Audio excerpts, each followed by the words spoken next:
Hello drama lovers, welcome back to my channel. నేను ఈ వీడియోలో week hero season 2 episode number 4 తెలుగులో explain చేయబోతున్నాను. మిగిలిన ఎపిసోడ్స్ ఎవరైనా చూడకపోతే లింక్ డిస్క్రిప్షన్ లో ఇస్తాను, ఒకసారి వెళ్ళి చెక్ చేయండి. అలాగే ఇంకా నా ఛానల్ ని ఎవరైనా సబ్స్క్రైబ్ చేసుకోకపోతే సబ్స్క్రైబ్ చేసుకొని పక్కనే ఉన్న బెల్ ఐకాన్ ని క్లిక్ చేయండి. ఇక లాస్ట్ వీడియోలో సియున్ తన ఫ్రెండ్ కోమాలో ఉన్న హాస్పిటల్లో వెళ్లి తన రూమ్ ముందు కూర్చొని ఉంటాడు కదా సియోంగ్ జే.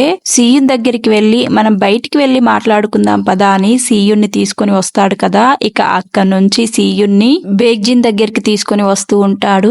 బేగ్జిన్ ఉన్న ఏరియాలో చాలా మంది గ్యాంగ్స్టర్ ఉండి ఉంటారు. సియోంగ్ జే ని చూసి ఆ గ్యాంగ్స్టర్స్ అందరూ సలాం కొడుతూ ఉంటారు. సియున్ ని బేగ్జిన్ ఉండే గది దగ్గరికి తీసుకువెళ్లి నాకాయి అలా కోపంగా ఎందుకు చూస్తున్నావు, ఆ డోర్ లోపలికి వెళ్ళు అని అంటూ ఉంటాడు. ఇక సియున్ డోర్ లోపలికి వెళ్తే లోపల బేగ్జిన్ ఉండి ఉంటాడు. రూమ్ లో బేగ్జిన్ చాలా ఇంట్రెస్టింగ్ గా తన హోంవర్క్ ని చేసుకుంటూ ఉంటాడు. ఇక సియున్ చూసిన బేగ్జిన్ ఒక నిమిషం వెయిట్ చేయని అంటూ ఉంటాడు. దానికి సియున్ బేగ్జిన్ తో ఇలా అంటూ ఉంటాడు, ఒకటి చెప్తా జాగ్రత్తగా విను.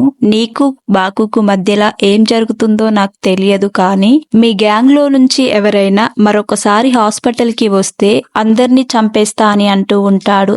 ఆ మాటలు విన్న బేగ్జిన్ సియున్ సైడు ఆశ్చర్యంగా చూస్తూ వీడు నా ఏరియాకే వచ్చి నాకే ధమ్కి ఇస్తున్నాడేంటా అనే విధంగా చూస్తూ ఉంటాడు. ఇక అప్పుడే సియున్ బేగ్జిన్ చేసే హోంవర్క్ సైడ్ చూస్తూ తను మ్యాథ్స్ లో ఒక ప్రాబ్లం ని సాల్వ్ చేయలేకపోతూ ఉంటాడు. ఆ ప్రాబ్లం ని ఎలా సాల్వ్ చేయాలనేది చెప్పి అక్కడి నుంచి సియున్ వెళ్తూ ఉంటాడు. ఇక అప్పుడే సియున్ వెళ్లడం చూసిన బేగ్జిన్ సియున్ తో నువ్వు అన్న మాటలు గుర్తు పెట్టుకో, అంతేకాకుండా స్కూల్లో ఉన్న హ్యూమన్ కి నువ్వు ఎలాంటి అడ్డు పడకుండా ఉంటే నేను ఎవరిని హర్ట్ చేయనని అంటూ ఉంటాడు. ఇక ఆ మాటలు విన్న సియున్ ఓకే అర్థమైంది, నేను చెప్పిన మాటలు కూడా నువ్వు గుర్తు పెట్టుకో అని సియున్ బేగ్జిన్ తో చెప్పి ఆ రూమ్ లో నుంచి బయటికి వచ్చేస్తూ ఉంటాడు. ఇక బయట కూర్చొని ఉన్న సియోంగ్ జే సియున్ తో ఇలా అంటూ ఉంటాడు, నా సైడు ఇంకోసారి అలా గురకాయించి చూస్తే నీ 2 కళ్ళు పీకేస్తానని అంటూ ఉంటాడు. ఆ మాటలు విన్న సియున్ ఏమీ మాట్లాడుకోకుండా సియోంగ్ జే సైడు కోపంగా అలానే చూస్తూ వెళ్ళిపోతాడు. తర్వాత సియోంగ్ జే బేగ్జిన్ గదిలోకి వచ్చి వాన్నంత సింపుల్ గా ఎందుకు వదిలేశావు, ఎందుకొరకే వాణ్ణి తీసుకురమ్మన్నావా అని అడుగుతూ ఉంటాడు. దానికి బేగ్జిన్ సియోంగ్ జేతో వాడికి నేను మొత్తం ఎక్స్ప్లెయిన్ చేశానని చెప్తూ ఉంటాడు. దానికి సియోంగ్ జే బేగ్జిన్ తో ఇలా అంటూ ఉంటాడు, నీకు ఆ స్కూల్లో వాళ్ళ మీద ఎందుకంత ప్రేమ, నువ్వు నీ పవర్ యూజ్ చేసి వాళ్ళని నీ సొంతం చేసుకోలేవని నీకిప్పటికే అర్థమై ఉండొచ్చు అని అంటూ ఉంటాడు. దానికి బేగ్జిన్ సియోంగ్ జేతో ఇలా అంటూ ఉంటాడు, బాకుని ఒంటరిగా ఇక్కడికి ఎలా అయినా రప్పియాలి, వాళ్ళ డాడీ రెస్టారెంట్ కి మన మనుషుల్ని పంపావా అని అడుగుతూ ఉంటాడు. దానికి సియోంగ్ జే అవును అని అంటూ ఉంటాడు. ఇక అప్పుడే బాకు తన గదిలో వర్కౌట్ చేస్తూ ఉంటాడు. అప్పుడే బాకుకి పోలీస్ వాళ్ళ నుంచి కాల్ వచ్చి ఉంటుంది. ఇక తొందరగా బాకు వాళ్ళ డాడీ రెస్టారెంట్ కు వెళ్లి ఉంటాడు. రెస్టారెంట్ బయట బాకు వాళ్ళ డాడీ పోలీస్ వాళ్ళతో గొడవ పెట్టుకుంటూ ఉంటాడు. ఇక బాకు వెళ్లి వాళ్ళ డాడీని ఆపి బాకు పోలీస్ వాళ్లకు సారీ చెప్తూ ఉంటాడు. ఇక ఇది చూసిన బాకు వాళ్ళ డాడీ నాది తప్పేమీ లేదు, నువ్వెందుకు వాళ్ళకు సారీ చెప్తున్నావు, నేను మైనర్లకు మందు అమ్మా అని పోలీస్ వాళ్ళు అంటున్నారు, కానీ అబ్బాయిలు రెస్టారెంట్ కు వచ్చినప్పుడు నేను వాళ్ళ ఐడి కార్డ్ చెక్ చేసే వాళ్లకు మందు ఇచ్చాను, నాదేమీ తప్పు కాదని బాకు వాళ్ళ డాడీ అంటూ ఉంటాడు. ఇక అక్కడున్న పోలీస్ వాళ్ళు నువ్వు అబద్ధాలు ఆడుతున్నావు, మా ప్రోటోకాల్ ప్రకారం నువ్వు కూడా పోలీస్ స్టేషన్ కి వచ్చి రిపోర్ట్ చేయి అని వాళ్ళ డాడీని అబ్బాయిల్ని స్టేషన్ కి తీసుకుని వెళ్తూ ఉంటారు. ఇక అప్పుడే ఒక అబ్బాయి బాకు దగ్గరికి వచ్చి నిన్ను బేగ్జిన్ చాలా మిస్ అవుతున్నాడంట, ఒకసారి వెళ్లి తనని కలువు అని అంటూ ఉంటాడు. అదే టైంలో బేగ్జిన్ బాకుకు కాల్ చేసి నిన్ను నేను రేపు కలుస్తాను, అడ్రస్ నేను నీకు షేర్ చేస్తాను, రేపు వచ్చి నన్ను కలువు అని అంటూ ఉంటాడు. కట్ చేస్తే మరుసటి రోజు సియున్ స్కూల్ కు వస్తూ ఉంటాడు. అదే టైంలో బాకు స్కూల్లో ఉన్న తన గదిలో సోఫాలో పడుకొని వాళ్ళ డాడీని కావాలనే ట్రాప్ చేసి కేసులో ఇరికించాడని ఆలోచిస్తూ ఉంటాడు. ఇక అప్పుడే సియున్ బాకు వాళ్ళ గదిలోకి వచ్చి ఉంటాడు. అక్కడే జుంతే హ్యుంటక్ కూడా ఉండి ఉంటారు. ఇక సియున్ వాళ్లతో మీకు బేగ్జిన్ కి మధ్యలో ఎలాంటి గొడవలున్నాయో నాకు తెలియదు, కానీ వాటికి నేను దూరంగా ఉండాలనుకుంటున్నాను, నిన్న నేను బేగ్జిన్ ని కలిశానని చెప్తూ ఉంటాడు. ఇది విన్న హ్యుంటక్ వాడు నిన్నేమన్నా అన్నాడా అని సియున్ తో అంటూ ఉంటాడు. దానికి సియున్ లేదు తను నన్నేమీ అనలేదు, కానీ నేను వీటికి దూరంగా ఉండాలనుకుంటున్నాను అని అంటూ ఉంటాడు. దాంతో హ్యుంటక్ సియున్ తో నువ్వు చాలా ఎక్కువ మాట్లాడుతున్నావు, నిన్ను మాతో ఉండమని మేము అడిగామా అని హ్యున్టెక్ సియున్తో అంటూ ఉంటాడు. దానికి సియున్ లేదు నేను మీకు చెప్తున్నాను అది గుర్తు పెట్టుకుంటారని అంటూ ఉంటాడు. దానికి బాకు ఏం జరుగుతుందో నాకంతా ఇప్పుడే అర్థమవుతుంది, నువ్వు ఒక్కడివే ఉండాలనుకుంటే ఉండు అని చెప్తూ ఉంటాడు. దాంతో సియున్ ఓకే అని అక్కడి నుంచి వెళ్తూ ఉంటాడు. ఇక సియున్ వెనకాలే జుంతే వచ్చి ఎందుకిలా చేస్తున్నావు సియున్, బాకు స్కూల్లో ఎందుకు గొడవలకు దిగాడో నీకు కూడా తెలుసు, తను కావాలని ఏ గొడవలకు వెళ్ళడు అని అంటూ ఉంటాడు. దాంతో సియున్ జుంతేతో ఇలా అంటూ ఉంటాడు, నేనొక్కన్నే ఒంటరిగా ఉండాలనుకుంటున్నానని చెప్పి అక్కడి నుంచి వెళ్ళిపోతూ ఉంటాడు.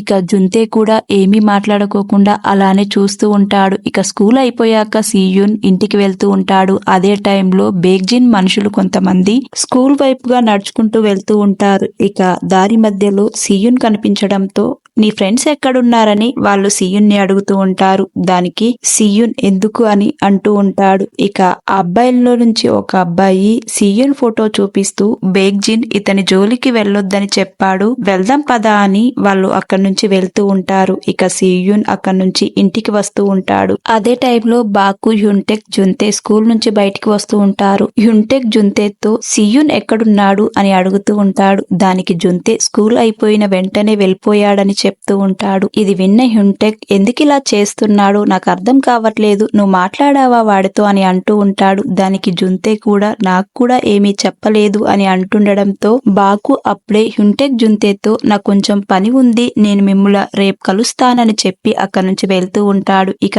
హ్యున్టెక్ ఎక్కడికి వెళ్తున్నావని బాకుని అడుగుతుండటంతో దానికి బాకు ఆ రోజు ఇద్దరు అమ్మాయిలు నాకు నెంబర్ ఇచ్చి ఉండే కదా వాళ్ళతో డేటింగ్ కి వెళ్తున్నానని ఫన్నీగా చెప్పి అక్కడి నుంచి వెళ్తూ ఉంటాడు. ఇక జుంతే హ్యున్టెక్ స్కూల్ నుంచి బయటికి రావడం చూసిన బేగ్జిన్ మనుషులు వాళ్ళ వెనకాలే ఫాలో అయ్యి సియాంగ్జేతో వాళ్ళిద్దరూ బయటికి వెళ్లారని కాల్ చేసి చెప్తాడు. ఇక సియాంగ్జే వాళ్ళు వచ్చే దారిలో వెయిట్ చేస్తూ ఉంటారు. ఇక వీళ్ళు ఒక బ్రిడ్జ్ కిందికి వెళ్ళగానే సియాంగ్జో అక్కడికి వెళ్లి సియాంగ్జే వాళ్ళని ఆపి ఎలా ఉన్నావు హ్యున్టెక్, జరిగింది గుర్తుందా ఇంకా నీకు అని గతాన్ని గుర్తుకు తెస్తూ ఉంటాడు. గతంలో సియాంగ్జే హ్యున్టెక్ ని బాగా కొట్టి ఉంటాడు కదా, దాని గురించే మాట్లాడుతూ ఉంటాడు. అంతేకాకుండా నీ ఇంకో ఫ్రెండ్ ఎక్కడ, వాడుండి ఉంటే కూడా బాగుండేది అని అంటూ ఉంటాడు. అప్పుడే హ్యున్టెక్ వెనక్కి తిరిగి చూస్తుండటంతో సియాంగ్జే మేమెంతమంది వచ్చామని లెక్కెడుతున్నావా, మేము మొత్తం 5 వచ్చాము అని అంటూ ఉంటాడు. ఇక అది చూసిన హ్యున్టెక్ జుంతేతో ఇక్కడి నుంచి పరిగెత్తు అని జుంతేని అంటూ ఉంటాడు. కానీ జుంతే హ్యున్టెక్ ని ఒక్కరినే వదిలేసి ఎలా వెళ్లాలని అక్కడే ఉండి ఉంటాడు. దాంతో హ్యున్టెక్ కి కోపం వచ్చి ఇక్కడి నుంచి పరిగెడతావా లేదా అని గట్టిగా అరవడంతో జుంతే అక్కడి నుంచి పరిగెడుతూ ఉంటాడు. జుంతే వెనకాలే సియాంగ్జేతో వచ్చిన మనుషులు పరిగెడుతుండడంతో హ్యున్టెక్ వాళ్ళని ఆపడానికి కొడుతూ ఉంటారు. కానీ ఇద్దరు అబ్బాయిలు తప్పించుకొని వచ్చి జుంతే వెనకాలే పరిగెడుతూ ఉంటాడు. ఇక అక్కడి నుంచి తప్పించుకొని జుంతే ఒక చిన్న బిల్డింగ్ పై ఎక్కి స్టెప్స్ పైన భయంగా కూర్చొని దాక్కొని ఉంటాడు. జుంతే కోసం వచ్చిన అబ్బాయిలు ఆ ప్లేస్ లో వెతికి జుంతే కనిపించకపోవడంతో అక్కడి నుంచి వెళ్ళిపోతాడు. ఇక అబ్బాయిలు వెళ్ళిపోయాక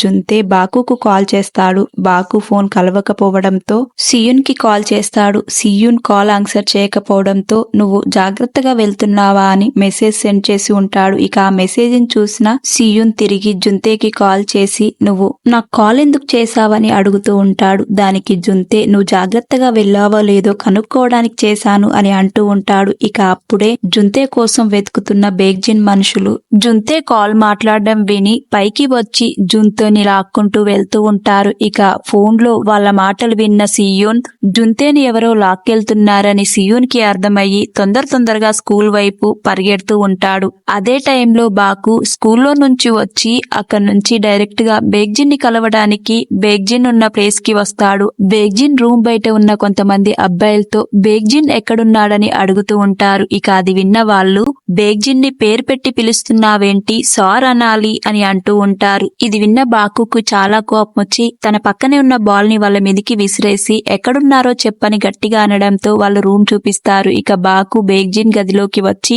చదువుకుంటున్న బేగ్జిన్ పుస్తకాలన్నీ దూరంగా నెట్టేసి బేగ్జిన్ సైడ్ కోపంగా చూస్తూ ఉంటాడు. ఇక అప్పుడే బేగ్జిన్ రావడానికి చాలా టైం తీసుకున్నావు, ఇప్పటికీ నేను నిన్ను ఒక మంచి ఫ్రెండ్ గానే భావిస్తున్నాను, నువ్వు యూనియన్ లో జాయిన్ అవ్వడం వల్ల నీకేమీ నష్టం ఉండదు, మనం గ్రాడ్యుయేట్ అయ్యాక ఈ వ్యాపారాన్ని ఇంకా పెద్దది చేద్దామనుకుంటున్నాను, నువ్వు జాయిన్ అవ్వమని అడుగుతూ ఉంటాడు. దానికి బాకు నీ దందాలో జాయిన్ అవ్వడానికి చేయడానికి నాకు అస్సలు ఇష్టం లేదు. నాకిప్పుడే బాగా అర్థమవుతుంది నువ్వు పెద్ద మూర్ఖుడు అని. నీ ఫ్రెండ్షిప్ అంతా ఒక నటన అని అంటూ ఉంటాడు. దానికి బేగ్జిన్ బాకుతో నేను కాదు మూర్ఖుడని, నువ్వే మూర్ఖుడవి, హ్యుంటెక్ బానే ఉన్నాడా అని నవ్వుతూ ఉంటాడు. ఇక దాంతో బాకుకి నన్ను ఇక్కడికి రప్పించి అక్కడేదో ప్లాన్ చేస్తున్నాడని అర్థం చేసుకుని తొందరగా అక్కడి నుంచి వెళ్తూ ఉంటాడు. బాకు బేగ్జిన్ గదిలో నుంచి బయటికి రాగానే గది బయట బేగ్జిన్ మనుషులు బేగ్జిన్ నిన్ను వదిలేశారా, కానీ మేం నిన్ను వదలము అని అంటూ ఉంటారు. దానికి బాకు నా దగ్గర ఇప్పుడు టైం లేదు, త్వరగా మీ పని ఖతం చేస్తా అని వాళ్ళ దగ్గరికి వెళ్తూ ఉంటాడు. ఇక అదే టైంలో యుంటెక్ ని జుంతేని సియాంగ్జే తన మనుషులతో పాటు ఒక బిల్డింగ్ పైకి తీసుకువచ్చి సియాంగ్జే హ్యుంటెక్ ని కొడుతూ ఉంటాడు. జుంతేని అప్పటికే కొట్టి పక్కన కూర్చోబెడతాడు. ఇక అదే టైంలో బాకు కూడా బేగ్జిన్ మనుషుల్ని కొడుతూ ఉంటాడు. ఇక అప్పుడే బేగ్జిన్ తన గదిలో నుంచి బయటికి వచ్చి దోసియోంగ్ బేగ్దాంగ్ తో వాణ్ణి వదిలేయండి, ఇప్పుడు వాడు వాళ్ళ ఫ్రెండ్ దగ్గరికి వెళ్లడం కరెక్ట్, మనం ఏం చేసినా ఇలా ఎన్ని రోజులని తట్టుకుంటాడో నేను చూస్తానని అక్కడే ఉన్న దోసియోంగ్ బేగ్దాంగ్ తో అంటూ ఉంటాడు. ఇక బేగ్జిన్ మాటలకి బాకు నువ్వేంటి నన్ను వదిలేసేది, ఆల్మోస్ట్ ఇక్కడున్న వాళ్ళు చనిపోయే పరిస్థితిలో ఉన్నారు అని బాకు వాళ్లతో అని అక్కడి నుంచి ఫ్రెండ్స్ కోసం స్కూల్ వైపుకు పరిగెడుతూ ఉంటాడు బాకు. ఇక అదే టైంలో స్కూల్లోకి ఫ్రెండ్స్ ని వెతుక్కుంటూ సియూన్ వచ్చి ఉంటాడు కదా. అప్పుడే ఒక ఇద్దరు అబ్బాయిలు స్కూల్లో నుంచి బయటికి వస్తూ హ్యుంటెక్ సియోంగ్జే కొట్టుకునే విషయం గురించి మాట్లాడుకుంటూ ఉంటారు. అది విన్న సియూన్ వాళ్ళెక్కడ కొట్టుకుంటున్నారో అడిగి అక్కడికి వెళ్తూ ఉంటాడు. ఇక హ్యుంటెక్ ని సియోంగ్జే ఫుల్లుగా కొడుతూ ఉంటాడు. అంతేకాకుండా కొడుతూ ఫోన్లో వీడియోలు కూడా తీస్తూ ఉంటారు. ఇక అప్పుడే ఆ బిల్డింగ్ పైకి చేరుకున్న సియూన్ వాళ్ళని చూసి కోపంగా ముందుకు వెళ్తూ ఉంటాడు. ఇక సియోంగ్జే సియూన్ ని చూసి ఈ రోజు నా బర్త్డే, నేను నిన్ను కొట్టనందుకు చాలా ఫీల్ అయ్యాను, కానీ ఇప్పుడు నువ్వు తిరిగి వచ్చినందుకు నాకు ఒక లాటరీ టికెట్ తగిలినట్టుగా ఉంది అని అంటూ ఉంటాడు. దీంతో సియూన్ కి కోపం వచ్చి తన జోబిలో ఉన్న పెన్నుతో కొట్టబోతూ ఉంటాడు. ఇక సియోంగ్జే సియూన్ చెయ్యి పట్టుకొని నువ్వు నన్ను ఈ పెన్నుతో కొడతావా అని చేతిలో ఉన్న ఆ పెన్నును తీసి దూరంగా విసిరేసి సియూన్ ని సియోంగ్జే కొడుతూ గోడకు గట్టిగా విసిరేస్తాడు. ఇక కింద పడ్డ సియూన్ పైకి లేసి అక్కడే ఉన్న పూలకొండి తీసుకొని పూలకొండితో సియోంగ్జేని సియూన్ గట్టిగా కొడతాడు. ఇక పూలకొండిలో ఉన్న దుమ్ము పైకి లేస్తుండటంతో సియూన్ వెంటనే సియోంగ్జే పెట్టుకున్న స్పెడ్స్ ను తీసి దాన్ని విరగ్గొట్టి సియోంగ్జే కాళ్లకు గుచ్చుతాడు. సియోంగ్జే షూస్ వేసుకుని ఉంటాడు, కానీ ఆ షూస్ మించే స్పెడ్స్ ని గట్టిగా కాళ్లకు వేసి గుచ్చుతాడు. అంతేకాకుండా మళ్లీ స్పెడ్స్ ను తీసి కాళ్లకు వేసి గుచ్చుతూ ఉంటాడు. ఇక నొప్పితో కింద పడిపోయిన సియోంగ్జేని సియూన్ ఫుల్లుగా కొడుతూ ఉంటాడు. అంతేకాకుండా సియూన్ కొడుతూ ఉంటే సియోంగ్జే కూడా పైకి లేచి సియూన్ ని బాగా కొడతాడు. ఇలా ఇద్దరికిద్దరు తీసిపోకుండా ఫుల్గా కొట్టుకుంటారు. ఇలా కొద్దిసేపటికి సియూన్ సియోంగ్జే తలపై తన తలతో గుద్దుతాడు. ఇలా ఇద్దరు కలిసి కింద పడిపోతారు. ఇక అప్పుడే బాకు బిల్డింగ్ పైకి వచ్చి ఇద్దరు కొట్టుకొని పడిపోవడం చూసి బాకు తొందరగా సియూన్ దగ్గరికి వెళ్లి సియూన్ ను బానే ఉన్నావా అని లేపుతూ ఉంటాడు. అప్పుడే సియూన్ కళ్ళు తెరిచి కోమాలో ఉన్న తన ఫ్రెండ్ పేరు పిలుస్తూ నీ మళ్ళీ ఇంకో గొడవ పెట్టుకున్నాను, సారీరా అని అంటూ ఉంటాడు. ఇక్కడితో ఈ ఎపిసోడ్ ఎండ్ అయిపోతుంది. తర్వాత ఏం జరిగి ఉంటుందనేది మరొక ఎపిసోడ్ లో తెలుసుకుందాం. వీడియో నచ్చితే లైక్ చేయండి, షేర్ చేయండి, సబ్స్క్రైబ్ చేయడం మాత్రం మర్చిపోకండి. Thank you for watching.